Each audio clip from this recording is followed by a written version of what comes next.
Hey guys, welcome back to True Crime with Shannon, where I cover missing persons, unsolved cases, crime news, and more. Well, today is day one of the trial against Angela Pollina. And if you check out the headline here from Newsday, it tells you pretty much a lot of what we need to know about what folks are thinking when they have to get on this jury. It says Valva case potential jurors dismissed after saying they could not remain impartial in Angela Pollina's unaliving trial. I can't blame them because they are in Long Island. Obviously, the crime took place in Center Moriches, but the actual case is being held in Riverhead, New York, at the courthouse. And so they're saying that they are having trouble being impartial. So let me go through the update here. Dozens of prospective jurors for the trial of Angela Pollina, the Center Moriches woman charged in the unaliving of 8-year-old Thomas Valva, were excused from potentially serving on the jury Wednesday after acknowledging they had formed opinions about the case and couldn't fairly consider the evidence. Pollina, seated beside her attorney with her back to the courtroom gallery inside a fourth-floor Riverhead courtroom, occasionally glanced over her shoulder to look at the prospective jurors. During breaks, the mother of 3 daughters, who wore her hair pulled back in 2 braids and a fatigue green colored blouse and black pants, chatted animatedly with her attorney. Yeah, she's excited because she's got some time out of her cell right now. People have preconceived notions. It's to be expected, said her attorney, Matthew Toohey. So she's okay. She's in good spirits. Pollina is charged with second-degree unaliving in Thomas's death and with 4 counts of endangering the welfare of a child in the alleged abuse of both Thomas and his older brother Anthony.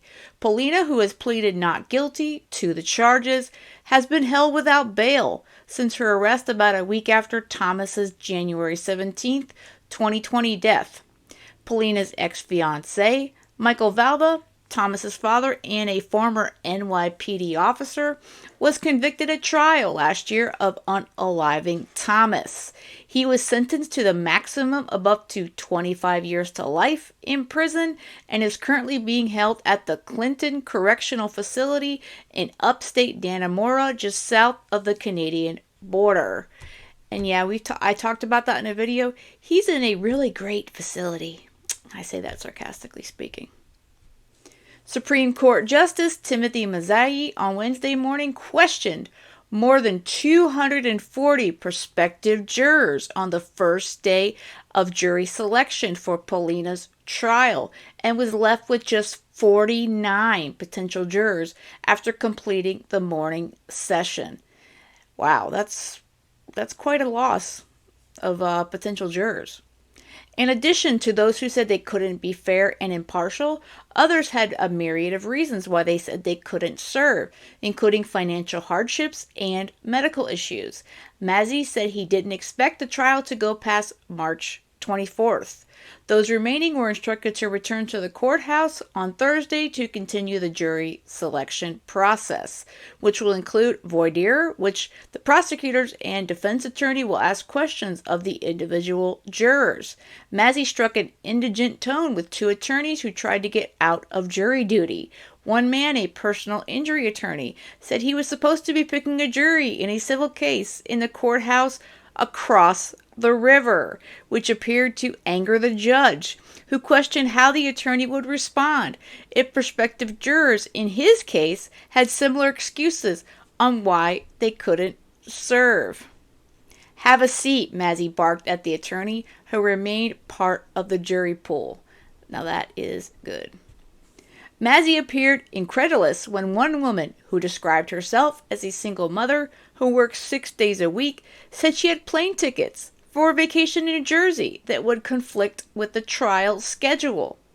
"You're flying to New Jersey?" the judge asked, and then added, "You're vacationing in New Jersey?" Mazzy dismissed the woman, who appeared surprised at the judge's questioning of her vacation location. But he wasn't as accommodating to a map maker at Brookhaven National Laboratory.